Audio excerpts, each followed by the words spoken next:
sore yang menarik, Mas. Kita bahas tema perilaku, transisi perilaku bisnis atau yang biasa kita sebut shifting. Wah, mantap sekali.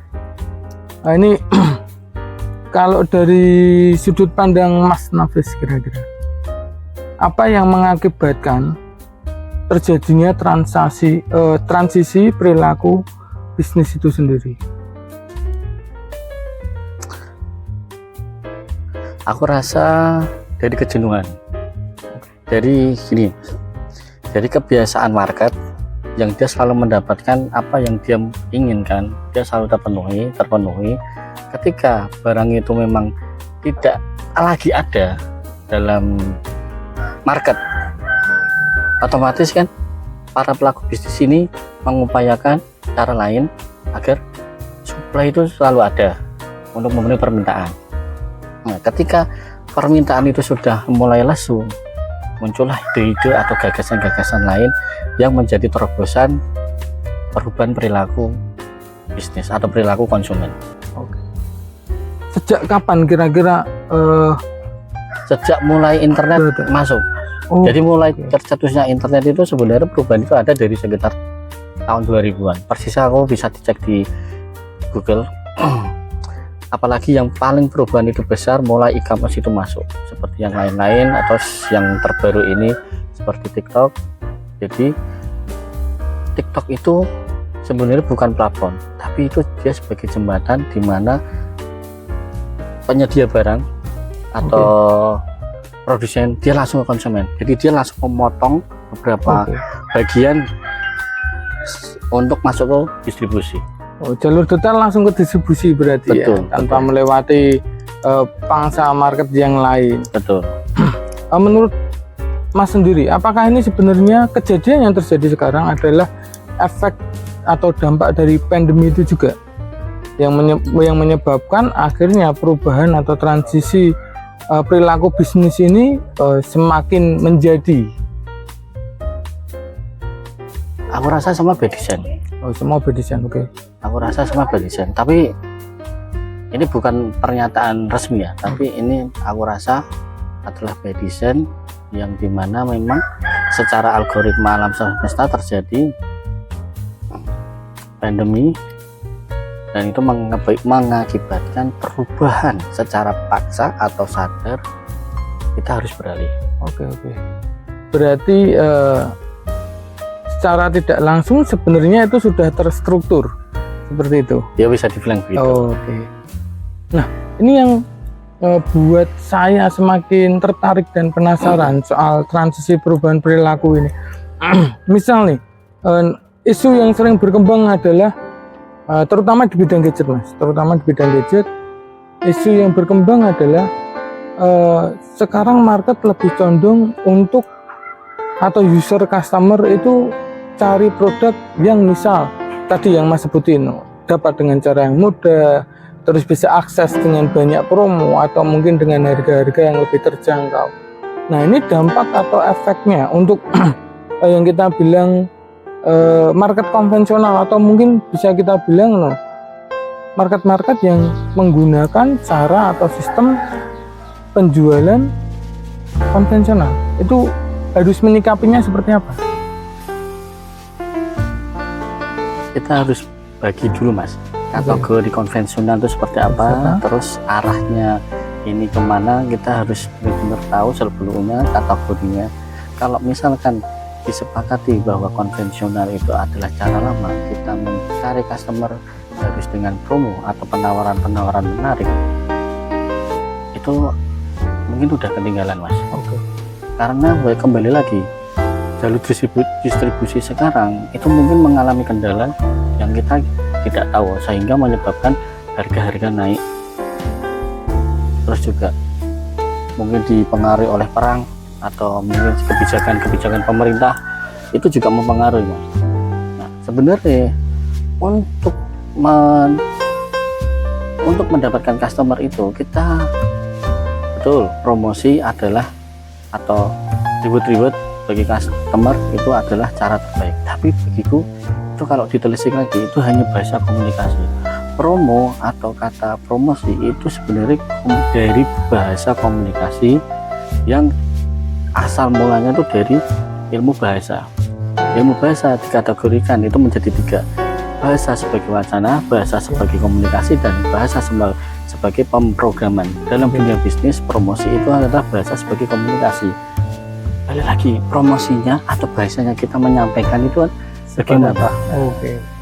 Jadi sebenarnya untuk penawaran, misalkan contoh kita melakukan transaksi dengan pay letter atau kita pakai finance dengan promo DP 0 atau mungkin bunga ringan atau apa, itu kan juga bahasa komunikasi sebagai persuasif untuk menarik customer untuk transaksi dengan kita. Nah ini untuk satu pertanyaan ini yang juga mungkin ada di benak saya, maksudnya saya selalu penasaran dengan hal ini dan ingin lebih saya ulik, Mas. Misalnya, setujukah Mas Nafis tentang bisnis narasi itu saat ini yang memang lagi gencar dikembangkan? Bisnis narasi. Ya, contoh ini. Misal, balik lagi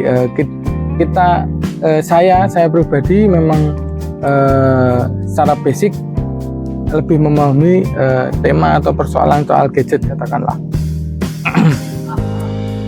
Terus yang saya maksud dengan bisnis narasi adalah seperti ini. Di era lampau memang banyak terjadi ada gap misal atau ada narasi yang dimunculkan dengan membagi range atau demand user, dalam artian market user low end atau high end, handphone mahal, flagship atau handphone murah.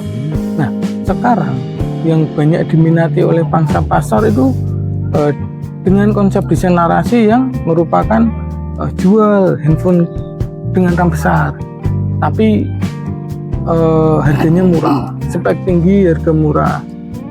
Nah, yang mungkin bisa Mas Nafis jelaskan, apakah itu juga termasuk dari bagian perubahan perilaku bisnis itu sendiri, ataukah mungkin setelah hilangnya raksasa-raksasa besar di bisnis smartphone atau gadget terutama, misal seperti Sony, Asus, Lenovo, itu yang sudah tidak menguasai market atau pasar, ya itu akhirnya yang menyebabkan transisi bisnis ini juga bisa dimulai. Nah, menurut Mas Nafis seperti apa kira-kira? Ini aku setuju jika transisi itu mempengaruhi dari produsen atau penjualnya, terutama dari tenaga penjual ya Mas ya.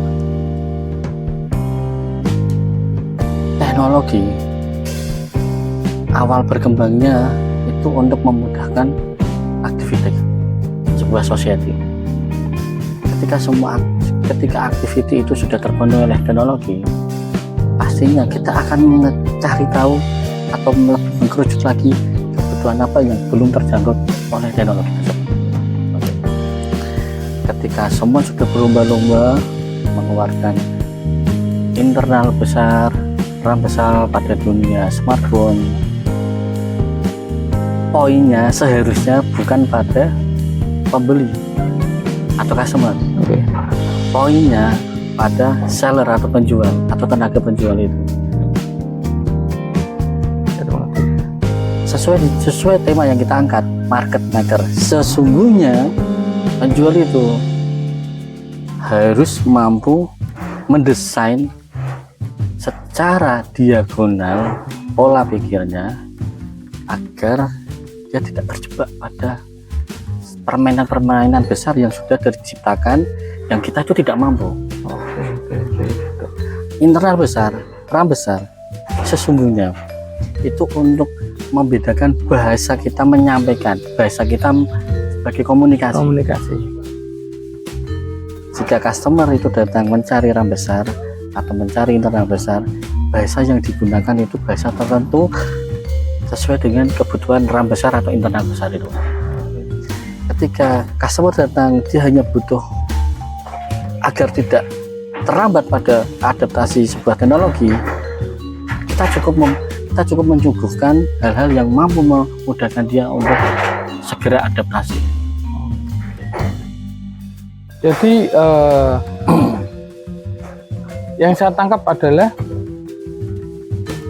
ini harus benar-benar disikapi oleh semua kalangan yang terkait. Betul. Dari segi market itu sendiri, terus dari segi owner atau dealer itu sendiri, atau dari segi customer itu sendiri. Kalau aku lebih ke tenaga penjualnya. Oh, tenaga penjual, oke. Kalau owner atau pemilik toko, dia anggap aja dia itu display store. Iya.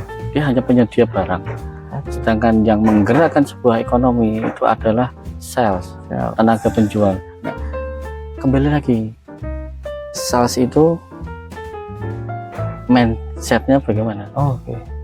Lagi kan ke situ. Iya. Ketika dia sudah mengalami ribuan jam belajar, otomatis cara berbicaranya, cara dia gerak dalam mengenalkan produknya itu pasti sangat-sangat berbeda. Point of view pada hari ini adalah perilaku yang berbeda, mindset yang berbeda akan menghasilkan cara kerja yang lebih baik. Jadi, ubah mindsetmu dan tentukan arahmu.